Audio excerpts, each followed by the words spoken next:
Hi மக்களே, self care சேலஞ்சோட டே 28. ஒரே ஒரு கோல் மட்டும் வச்சுக்கோங்க. இந்த உலகமே நம்மளோடது தான். இதில் இருக்கிறது எல்லாமே நம்மளால் அச்சீவ் பண்ண முடியும்.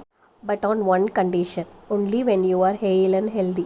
அதை பண்ணுறதுக்கு நீங்கள் ஃபஸ்ட்டு ஹெல்த்தியாக சாப்பிடணும். நம்ம முன்னோர்கள் இதை அதை சாப்பிட்டாங்கன்னு சொல்லி உங்களை நான் போர் அடிக்க விரும்பலை. பட் எந்த ஃபுட்ஸ் எல்லாம் நீங்கள் சாப்பிட்டதுக்கப்புறம் உங்களுக்கு ஒரு கில்ட் ஃபீலிங் வரும், ஐயோ நம்ம இதை சாப்பிட்ருக்கக்கூடாது, ஏன் நம்ம இதை சாப்பிட்டுட்டோம், நம்மளுக்கு ஒரு மாதிரி ஃபீல் பண்ணுது அப்படின்னா, it is your body saying no.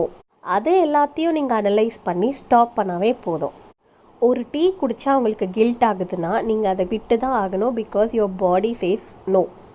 அன்னைக்கு கௌதம் பீட்சா வேணும்னு சொல்லியிருந்தாங்க, கடையில் சாப்பிட்டா கில்ட் ஆயிரும்னு சொல்லிட்டு காக்கா முட்டை படத்தில் வர மாதிரி நான் அன்றைக்கி வீட்லேயே பீட்சா ட்ரை பண்ணேன். நான் எக்ஸ்பெக்டே பண்ணல, டேஸ்ட்டும் அன்றைக்கி சூப்பர்பாகவே வந்துருந்துச்சு.